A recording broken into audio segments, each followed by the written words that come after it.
Hi, let's take a quick look at revision for exams, or studying for exams as well. A lot of people say to me, look Paul, I haven't got much time, how do I study for my CeMAP or any other kind of exam that you're doing? Now, I've been studying for exams for years, and of course my first exam would have been 1980, before the internet and everything. It was all just paper and all you had was a book. And I remember going to evening class in the 80s to do my degree. And all I had was a book. There was nothing else going on there, so you just had to read it. And you had some boring old lecturer at the front of the room chatting away to you with a blackboard, which occasionally he wrote stuff off if he could bother to get off his chair. So life was a bit different then. Nowadays you've got a plethora of methods of learning. And what I want to do now is just give you some ideas about how you can do that, and do that effectively. Now, the basis of my presentation today is VARK, V-A-R-K. Just squeeze that in there at the bottom there for you, so you can see that on the video. Now, VARK is a learning style methodology which has been popularised by a guy called Neil Fleming. I think his name is, down in New Zealand, from Christchurch, New Zealand. Now, his website, if you're interested, is www.varklearn.com. You get some great stuff from that as well, and you can do a free questionnaire which tells you what your learning style preference is. And it's really quite clever, because these 4 methods of learning allow you to maximise your time to learn in the right way. And they stand for visual, there you go, visual learning, people who like to learn by visuals, oral, or audible, or auditory, people who like to learn by listening and hearing and talking. And this one's an interesting one, read, write. People who like to learn by reading and writing, you know, the old traditional way. And this one's what we call kinesthetic, or kino as I like to call it. People who like to learn by doing, getting involved, being action-packed. So that's the VARK there for you. Now, what I want to do is just give you some ideas about what you can do if your learning style is any particular one, because you probably want to go online and do the test, because that way it tells you what your preferred learning style is. Now, mine happens to be read, write and oral. People can have a combination, of course you can. It's quite legal to have more than one, which is pretty cool, isn't it, in the day? Okay, if you're a visual learner, and many people are now, particularly the younger people coming through the system, they talk about Gen Zs now, which is a horrible phrase, but these are just young people born since sort of 1995. My 3 children count as Gen Zs. And they've been weaned on the internet, they've been weaned on colour, they've been weaned on pictures, images. They've grown up knowing big screen TVs, big screen videos. Therefore they're very visual. Now, if you're a visual learner, you might want to get yourself into mind mapping, mind maps. Mind maps are a great way of learning via visual method, and Google that. Tony Buzan, who invented it, some great ideas around mind mapping. Definitely recommend that for you as well.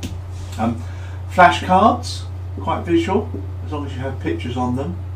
There's an app now on the system, a flashcard app you can get for your iPhone, where they give you a question, you have to list 4 things, 5 things, that sort of thing. That's quite useful. Do some Google image searches for your topic. The whole point is you learn by visual. You're going to do notes and mind maps and visuals. You're not going to do writing, because that doesn't work for you. You want little visuals and things. Image searches for the topics as well will give you that. Naturally, YouTube's a great source for you.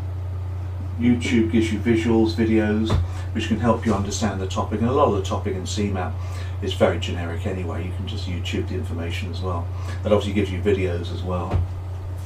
Obviously, our boot camp has hundreds of hours of images, video, which has got writing and pictures maybe up on the screen for you as well. So you definitely want to get involved in that as well.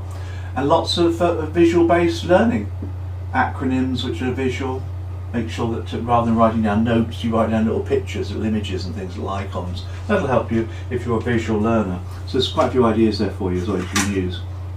On the oral side, this is the audible side, there's a couple of things you can do.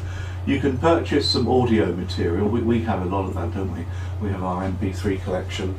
People like to listen to those. Really popular product, actually, that one. We've also got it on the boot camp as well.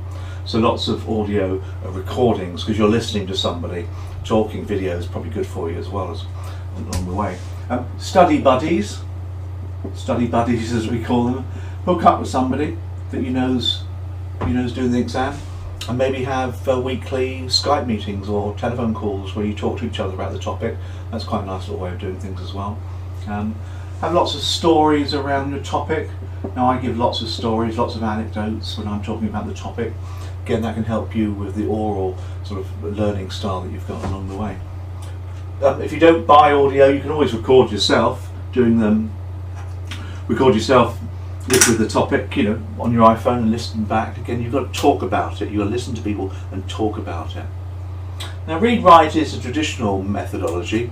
Now, these kind of people will definitely want to make bullet notes of the whole syllabus as you read through the book or watch the videos, whatever it is you do. Make bullet notes, which is notes, of course, on bullets. You've got to keep writing down. It's no good highlighting the book. You've got to write it down, because you read, then you write it.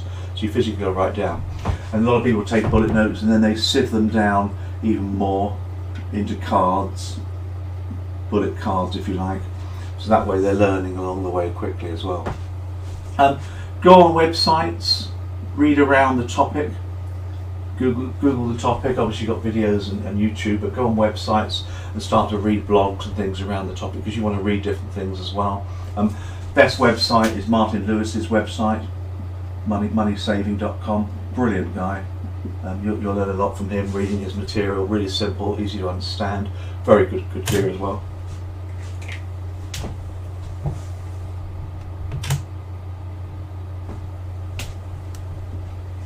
Very, very, very good gear as well, so you'll enjoy that as you go along. Martin Lewis videos and things. Revision guides. Our revision guides summarise the topic for you, so you get plenty of good information from the revision guide, which is absolutely key. So again, it's bullets, reading, writing all along the way. So that's your read-write learning style. Excuse me. Kinesthetic people like to learn by doing. That's how they roll. There's things that kinos can do. You can have specimen papers or specimen exams. We have a lot of those for you. Doing exams and answering exams is doing, of course. That's the whole point behind it. But don't use that just for your study. I've known loads of people that have got bored studying. They've just done a load of past papers and think they can pass. You can't. You've got to do the hard graft effectively. Workshops. Courses work well for these people. You can still get workshops on the internet. Go and attend a workshop, get involved with people, activities, involvement, all that kind of stuff. That's kinesthetic. It's just been doing things as well. A lot of our workbooks have activities in them as well to help people get on to the Kino learning style. So the message really for you is, if you're doing the boot camp, if you're learning CeMAP, is get the right learning style for you. Do a little questionnaire, find out what you are. You probably have an idea of what your preferred method is as well, and try and maximise some of these methods of learning, and that way you'll get some great success. I hope that's been useful. Bye.